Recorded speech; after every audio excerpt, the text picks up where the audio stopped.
এখনও তারা এখানে বসে আছে, মানববন্ধন করতেছে। বিক্ষোভ মানববন্ধনে বাংলা কলেজের ছাত্রছাত্রীরা, আপনাদেরকে দেখাচ্ছে সাধারণ মানুষের অনেক দুর্ভোগ, গাড়িগুলো আটকে দিয়ে তারা এখানে মানববন্ধন করতেছে। ঢাকা এডিশন 24-এর পক্ষ থেকে আপনাদেরকে দেখানোর চেষ্টা করতেছি। টেকনিক্যাল মোড় থেকে, ঢাকা টেকনিক্যাল মোড় থেকে একটা ঢাকা রাজধানীর প্রাণকেন্দ্র, এখানে তারা মানববন্ধন করতেছে। আমরা দেখানোর চেষ্টা করতেছি, হাজার হাজার গাড়ি এখানে আটকে তারা মানববন্ধন করতেছে। তারা টেকনিক্যাল মল বলক করে দিয়ে এখানে তারা মানববন্ধন করতেছে। আপনাদেরকে ঢাকা এডিশন 24-এর পক্ষ থেকে দেখানোর চেষ্টা করতেছি। আপনারা দেখুন, তারা আন্দোলনের ডাক দিছে এবং তারা এখানে মানববন্ধন করতেছে। দেখুন, আপনারা দেখানোর চেষ্টা করতেছি। বাংলা কলেজের ছাত্ররা তারা এখানে মানববন্ধন করতেছে, স্লোগান দিচ্ছে। আমরা যারা কর্মজীবী মানুষ, আমরা কিন্তু লাঠিহাটে রাস্তায় নামবো। যেখানেই গতিরোধ, সেখানেই প্রতিরোধ হবে। আমি এখন উবার চালাই, আমি একজন কর্মজীবী মানুষ। উবার পাঠাও সাধারণ জনগণ যারা রাস্তাঘাটে চলি, যদি প্রতিদিন এইভাবে রাস্তাঘাটে যদি আপনার গাড়ি আটকানো হয়, আমরা সাধারণ জনগণ কি করব? দিন শেষে আমাকে তো আমার সংসারের জন্য কিছু ইনকাম করতে হয়, তখন আমরা তাই কি করব? দিনমজুরি কাজ করে যারা খায়, দিনমজুরি কাজ করে কত শ্রমজীবী মানুষ। এটা কি? এটা কোন অত্যাচার? এই অত্যাচারের প্রতিবাদ জানাই, আমরা চিন্তা জানাই। সরকার প্রধান এই নিয়ে কথা বলে না। কিসের স্বাধীনতা চাইছি আমরা? স্বাধীনতা আমরা রাখতে পারতাছি না।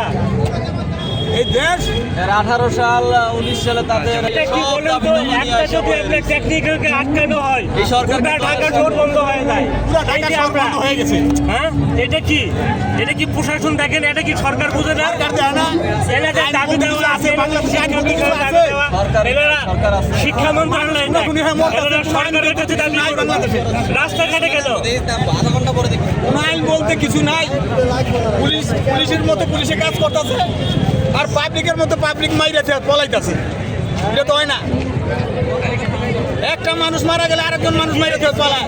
এটার কোনো বিচার হয় না বাংলাদেশে, কোনো বিচার হয় না। দেশে তো দেশ স্বাধীন করছে, আবারও দেশ স্বাধীন হবে।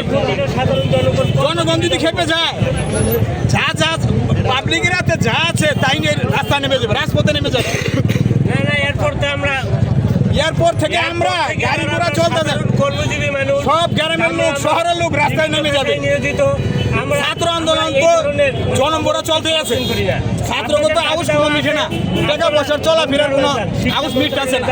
তাদের দাবি মানে জনগণের দাবি মানবে না কেন? জনগণের দাবি মানতে হবে, জনগণের দাবি মানতে হবে। জনগণ তো ভোটার, বাংলাদেশের ভোটার, সবাই ভোটার। আমরা জনগণের দাবিটা মানতে হবে। জনগণের দাবি যদি মানে, দেশ ঠিক মতো চলবে। আর যদি ছাত্ররা যদি এক পক্ষে বেশি থাকে, তাহলে তো হবে না।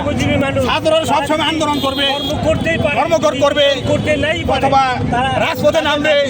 জনগণ পাবলিক কি করবে? পাবলিকের সরকারি চাকরি আছে, অথবা ছেলে মেয়ে লেখাপড়া করে, সব বাড়ির ছাত্ররা তো আন্দোলন করে না।